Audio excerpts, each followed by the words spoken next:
is precisely why I don't trust iOverlanders. So they're saying that this is a parking spot. It says no parking overnight.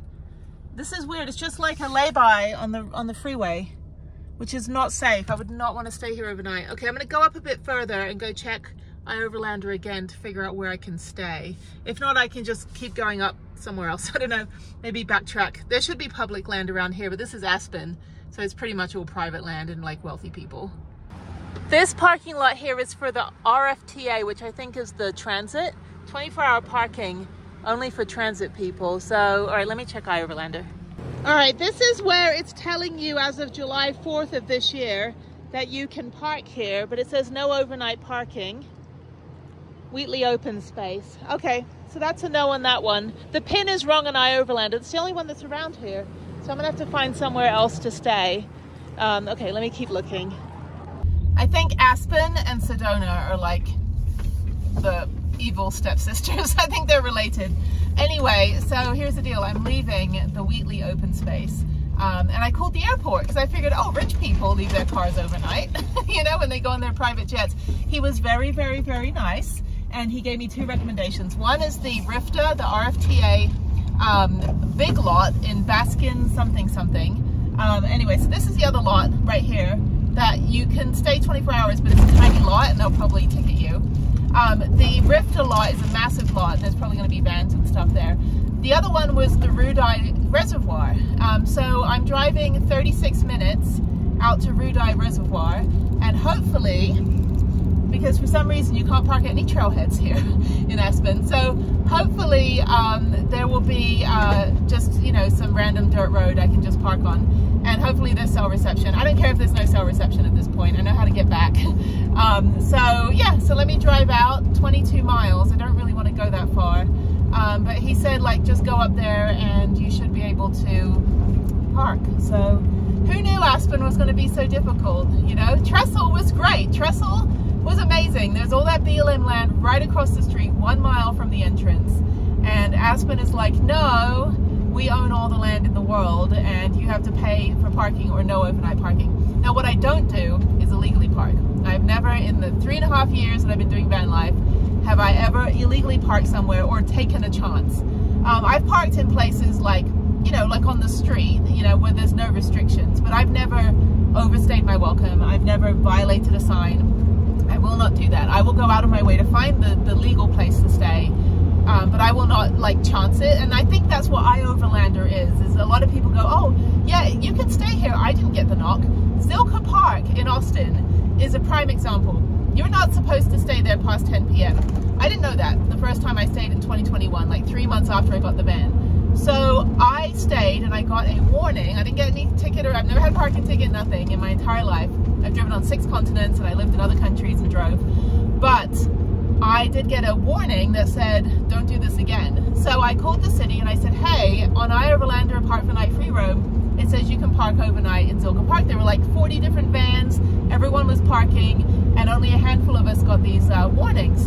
And the lady goes, yeah, actually, no, it's illegal. Yeah, they had all these, like, all the homeless people can be in the tents, but you're not allowed to stay in a vehicle. So I was like, okay, thank you for telling me that. So I never parked there ever again. But people do, and even on, you know, influencers go, I know you're not supposed to park, but we took a chance and we didn't get the knock, so yay for us. That's not how you do it. That's why there's so many more restrictions. Like Sedona, if you look at my Sedona video, you cannot park anywhere, not even near a trailhead anymore. Like, it is insane, like how, you know, restrictive it is, and it's because people just ruin it for everybody. So I would rather, if I have a question, usually, like if iOverlander says, like in Aguilar a couple days ago, I stayed in the community center parking lot, and I called the non-emergency line and said, hey, this app says that I can stay. I'm going to be in this parking lot, by the way. And they're like, oh, well, okay, we don't know about the app, but yeah, just thanks for letting us know, and what's the description of your vehicle? And so I gave them all that, and I got a nice night's sleep. Was that something everybody can do? I don't know, but I did call. So I usually, if I'm in a small town, I'll usually call the non-emergency line. Like when I went to Canyonlands, and I stayed, oh, they're in Basalt. Okay, so I'm in Basalt now. When I stayed in Canyonlands, in Monticello, like, you know, 30 minutes from Canyonlands, a few months ago, again, it was like, you know, I was going to stay on the BLM, but it was snowed over. You can see that video too. So then I called the sheriff and I said, hey, the road is completely snowed over. What do I do? Oh, here's a trailhead. There's a trailhead here. Maybe I can park here. No camping. Sorry. No camping. Okay, there's a trailhead right here. I don't know. Trailer parking only. There's no overnight parking here. Okay, I'll remember that. I'll go out to the reservoir. If that's kind of like out in the middle of nowhere and too far and too hard for me to get to, I'll come back here and park. That looks like I can park here. Anyway, moving on in Basalt, just outside of Aspen. So, yeah, so I called the sheriff and the sheriff said, yeah, that's absolutely no problem. Why don't you just park at the sheriff's station? We've got bathrooms, we've got coffee if you want it. And I was like, okay, that's fantastic. So I will go ahead and park at the sheriff's station. And it was great. And he was like, yeah, in the 30 years I've been a cop here, I've never, ever in my entire life written a parking ticket. By the way, there is a ton of parking. Basalt. Okay. I'm going to call, if, like I said, if the reservoir doesn't work, if it's too far out and it's too out of the way and there's no cell reception, I'll come back here. But I'm going to call the non-emergency line and see if I can park overnight on the street. So, obviously somebody's in my van. I mean, you can tell. But if I park outside an apartment building, that's also an option. But in Aspen proper, it's either paid parking or permit parking. So here, yeah, no overnight parking. Oh my God, all these no overnight parking. Snow route, no parking. No overnight parking, 2-hour parking. Like, what is it like the world hates people parking? Everybody on this planet drives a vehicle of some sort, dude. Anyway, this one's kind of cute though. It's a cute little town. It's kind of like the anti-Aspen. It's like got everything you need pretty much. They have hot springs. They actually have hot springs over there. I don't think you can jump in them. I think it's just in a park. Okay, I'm now behind another van lifer. Go where the van lifers go. Yeah, I've had people stalk me before, which was really horrible, actually. Not only did they stalk me, but they chased me in Moab, and it was this family, and later they sold their van on Instagram, and I wrote them a quite strongly worded message, and I said, you know what, you scared the shit out of me by chasing me down every road I was going to. I was trying to get away from you. I'm going to my secret spot. I don't need you and like your 1,000 million people in your van following me. It was horrible. Like, I didn't know who these people were. You know, it's the middle of the night and I'm trying to find my parking. I ended up parking at the Bar M Chuck Wagon parking lot. The what is it? The restaurant shut down in the pandemic, and you put $5 in the box and you can park. So I did, and it was great. But anyway, okay, so I'm behind a skier, van lifer. Oh, I'm tired now. I should have come down here earlier. There's tons and tons of places I could have parked on the 84 outside of Aspen. I don't really want to go back that way. There's also a place called Difficult Campground. It's like a forest campground, but it's usually full. So I'm just gonna go out to the reservoir. And like I said, if not, then I'll come back and ask if I can park at that trailhead right at the entrance of the town, because that would be perfect. And now I'm actually quite far. I'm gonna be like an hour from Snowmass, which is not what I wanted to do. So Trestle, fantastic. Snowmass, you really, really should have some sort of like overnight parking lot, because I mean, so many of us go mountain biking. We all have mountain bikes on the back of our vans. That's the thing. One thing, let me tell you something. I'm not just saying like entitlements issues. It's not at all. There is a thing called what I call the nomadic market. That is all these people that during the pandemic or right before the pandemic decided to be digital nomads or work remotely, have a van, they don't pay rent, they've got all this disposable income and they don't pay rent. They, you know, they live in a van, they want the best of the best because they have, you know, all of the, you know, the Instagram stuff they want to do. Nobody targets the nomadic market. Like products, like, yeah, you have influencers that are like, oh, I've got my AG1 and my Jackery and all this stuff and I'm, you know, sponsored. But the actual like consumer marketing, and I worked in marketing for 20 years, and I can tell you the nomadic market is this untapped disposable income market that they want high quality stuff. They want things that will last a long time, live in the van, work in the van. And you know, it's like, you want good shoes. You need one pair of shoes, right? Because you don't have room for 20 pairs of shoes. You want one pair of shoes and you want the best pair of shoes. Why are the best pair of shoes shoe companies not targeting that market. They're not. And I've had interviews with jobs over the years where I've told them, like, hey, so what do you do with the nomadic market? And they're like, what? I said, the nomadic market. Like, invent a Starlink that, you know, is affordable. And that's the thing, is that everybody's getting Starlink, so they've got unlimited access to the internet wherever they are, pretty much. Like, why are consumer brands not targeting with the algorithm and, you know, like, you know, the what else? I did this as well, like doing all the advertising and all the, you know, the keywords and SEO and all that stuff. Why are they not targeting the nomadic market? I mean, if somebody in Starlink is in the middle of nowhere, logged onto the internet, why are they not getting inundated with ads for products specifically for their lifestyle? You know, except for just the top 10, you know, products. No camping or fires. Okay. Sorry, there's a sign there. Ah, this is frustrating. Anyway, but I've got a van in front of me, so maybe they're going out to the reservoir.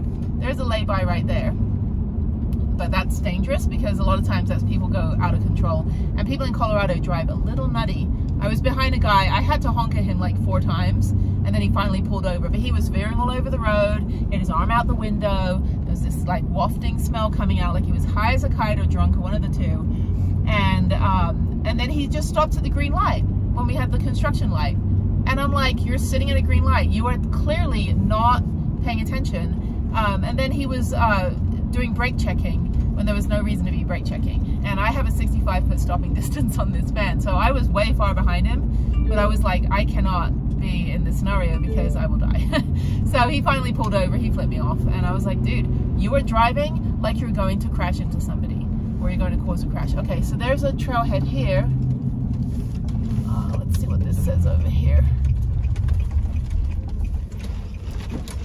No camping or fires within a quarter mile of the river. Okay, so this is the other thing too, is that you cannot camp, I'm assuming, in your car in this area within a quarter mile of the highway, 84, which is what I came up, or 82, or the river.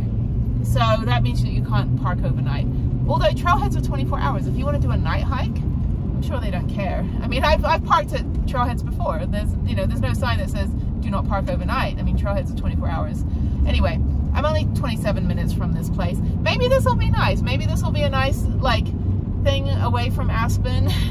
But I am already not too happy with this place. Like, this is like, Durango, Aspen, and Sedona, filled with massive amounts of rich people. And they just want to restrict everything. I'm like, I get it. You have the money to buy the land. That jacks up the price. But, you know, the economy, like, it's all visitors and tourists, because obviously none of us can afford to live here. So, yeah, I'm not too happy with this place. This is probably why I've never been here before. But, yeah, I mean, Trestle, Winter Park, Colorado, fantastic. Like, that was well worth going up 12,000 feet. This one, though, I don't know. We're going to have to see what's going on here. That's a big fancy house they're building. Anyway, I don't know. I mean, Durango's the same way. It's that you can't park anywhere. I had to park up on this forest road, and it took me forever to get up there. And it was actually a really nice spot. It was just one little spot kind of nestled with a view of Durango. But I lucked out. I mean, there could have been a chance that somebody else could have been there. But yeah, I mean, all these, like, I mean, not everybody, and people just want to go ride mountain bikes at Snowmass tomorrow, right? So, like, where do all the van lifers stay? Overlander doesn't have any places except one place. There is a spot right here you can probably stay at, but that's right by the river. Anyway, okay, well, it's beautiful, don't get me wrong. I mean, there's, like, without the human bit, it's very, very pretty. But this is, you know, I mean, with the housing crisis, a lot of people are living nomadically, remotely, that kind of thing. I mean, I don't know. I mean, there's no reason for me to pay for a hotel right now. Like, why would I? I have everything I need in here. So anyway, I'm gonna have to, like, re-look into this because I only had that one spot. There's another place here I could stay. I'm gonna re-look into that, into like places to stay around here that are 1 hour away. So either it's the 1 hour coming in where I have no cell reception, or it's the 1 hour going north toward the I-70, which is basically Glenwood Springs. And I know Glenwood Springs, I can park everywhere. That's no big deal. I've stayed there before. But yeah, no, Aspen, it's like poor people problems in rich people places. And I'm not like destitute, you know, but also it's like, if I had paid for hotels for the 900 days I've been on the road in 3.5 years, pretty much. Like, I mean, that would be over $300,000 in hotels, probably. Like, I mean, just think about the amount of money saved that I could put into the economy elsewhere, in dinky little towns I've gone through, or buying souvenirs, or paying for gas in towns, or, you know, the money that I've put into the places I go because I'm not paying for a hotel. You know, it's just, I mean, I eat out, you know, often, which is good. There's another spot down there I can probably park. That's a really nice spot. No camping. Anyway, this is gorgeous though. This is all this red rock stuff over here. Again, Sedona vibes and Sedona pain. But yeah, no, I mean, it is all right. It is what it is. It's just, I guess that's why I never see people come to Aspen when I'm on my van life pages on Facebook. But yeah, you know, the one thing too is that a lot of the hotels, every now and again, like even in Durango, the hotel let me stay. The first night I was there last year or the year before, they let me stay there. But I mean, like, that's another thing, is that maybe like I'd pay $10 to stay in a you know, 3-star hotel, like, you know, the La Quinta Hotel or Holiday Inn. If they let me stay in the parking lot, I'll stay. You know, I'm fully self-contained. I don't have harvest hosts anymore. I did that for like 2 years, and that was something that was actually really great, like in Alabama, Mississippi, Alabama, Arkansas. Really loved it. Like, I stayed on a bunch of different farms, a bunch of orchards. It was very helpful also on the East Coast.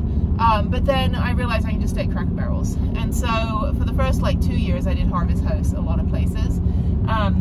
Because I wasn't really sure, like, you know, I was like, oh, I don't really want to stay at a Cracker Barrel. I'd rather have an experience, right? Like stay at an orchard or a llama farm, or, you know, a beet farm or something.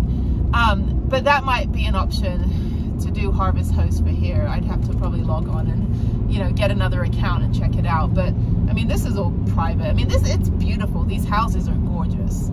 You know, I mean, in the summertime, I'm sure in the winter it's going to be like treacherous, but you're right on the river and you've got all these ranches. But yeah, they just don't want us vagrants, you know. They don't want the riffraff coming through here. But I tell you something, I've never been anywhere except a few bits of BLM land, but I've never been around other van lifers that are disrespectful. Like, we just park, we use our little space, and, you know, we don't leave trash or anything. I've never seen anything in my own personal experience that has caused me to think that, you know, that person's going to cause a problem. But in the world, somebody did piss off a local enough that they decided that they weren't going to allow parking anywhere. There's another bit I can park right there. Anyway, yeah, Harvest Host would have breweries and other places, which was great. Like in Savannah, Georgia, I stayed at a brewery. So I don't know, I just gotta figure out what to do. This is annoying. But the drive is pretty. It's just I've been driving all day. This is about a 6-hour drive day now, with a hike and stopping for lunch. The elk burger was great. It had some ice cream. That guy paid for my groceries. So that was really nice. And, you know, he didn't like ask me out either, so that was good. So I'm like, thank you for the groceries and thank you for not making it awkward. He was some old guy. But yeah, he pulled out the credit card that like fancy rich people have. So I was like, okay, this guy's, you know, $27 is nothing for him. It was very nice. So, but yeah, it was like, I mean, I had my little debit card ready to pay, and he's like, no, let me get this for you. I was like, oh, I need a shower too. Can you buy me a hotel so I can park and not get a ticket?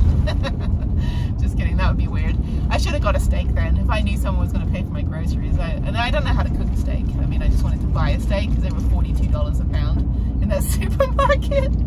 So I was like, can I just have a steak for the hell of it? I mean, just so I've never like purchased a $42 a pound steak. I mean, what do they do? Like the cow is like living in one of these ranches, like in the house, like, you know, with a bathrobe and gold embossed stuff. I don't know how the cow lives, that the cow would be worth that much money. Okay, all right, well, let me keep driving. I've got another 20 minutes to the reservoir. Actually, the road's fine, so this might be okay. I'm gonna get up super early tomorrow. I'm gonna find out when, and now I'm out of cell reception. I'm gonna find out when Snowmass opens in the morning. I probably should have done that before I was out of cell reception. But either way, I'm gonna get up at 5, drive back in, probably hang out at the Conoco gas station, at the Rifta parking lot. There's 24 hours, at least when it's light. That's a good thing, it gets light at like 4 a.m. here. So I can get up at 4 or 5 and just get out of this area and go sit somewhere in the daylight and nobody will bother me. But yeah, so I'll do that, and then I'll figure out once I have cell reception, like what time Snowmass opens, and then head up there and get my little ticket pass that they're giving me and go ride all day.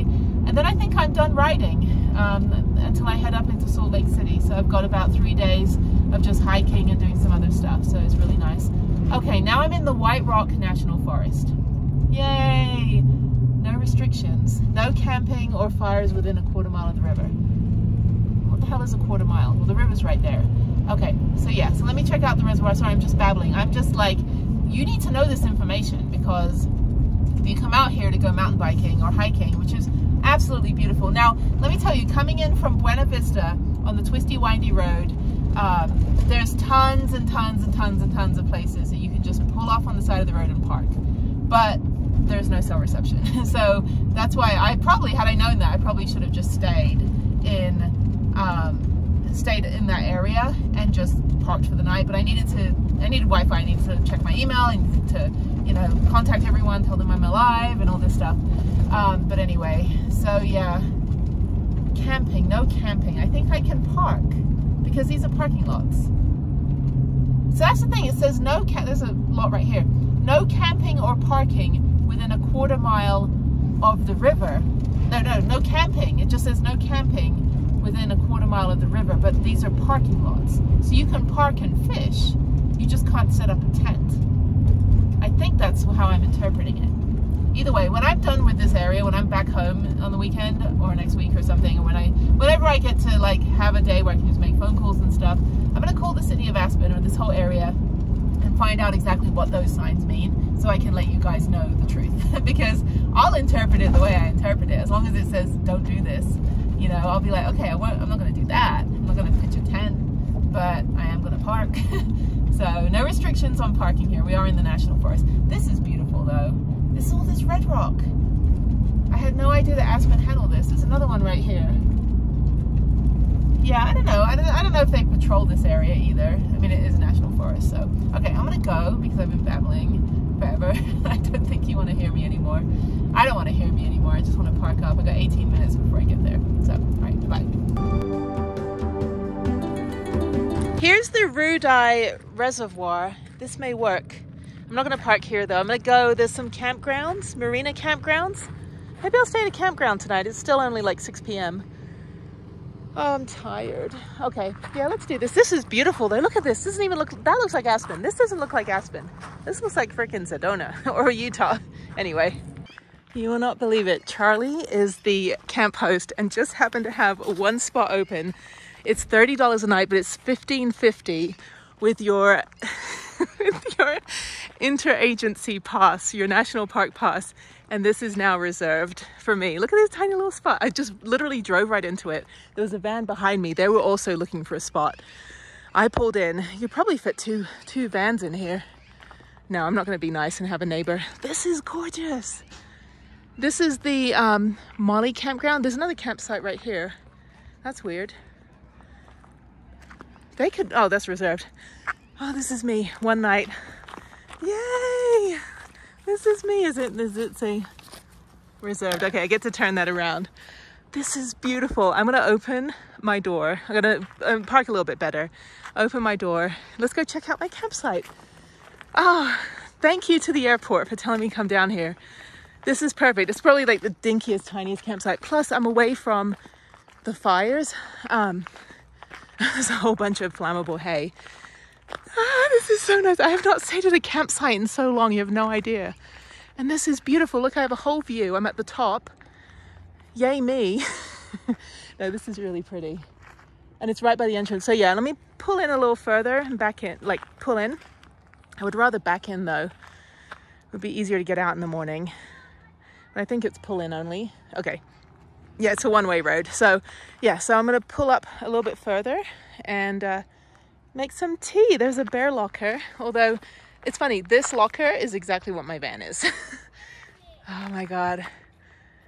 Of course, I'm right next to people that have all their food out, but no, this is good. There's kids, there's people, and I'm away from everyone. That's what I was trying to tell you just now. Like, I'm literally away from everybody. So if I stand up here, I can see everyone and I'm kind of above. Like, if they have a fire, that's fine. If they have a fire, that's fine. It's not going to come in. Thank you. And there's a boat dock over there. I'm so relieved. Prudence, you are just the best. Okay, let me go put this in before I'm, you know, deemed illegal. So one night only.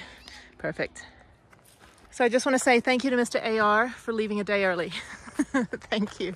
Oh, such a relief. I should sleep in tomorrow then. It's a shame I don't have the whole day to enjoy the campsite, but let me make some tea and relax. Wait for it. You cannot beat this view. That is beautiful. I think I have the best camping spot. I don't even know what number it is.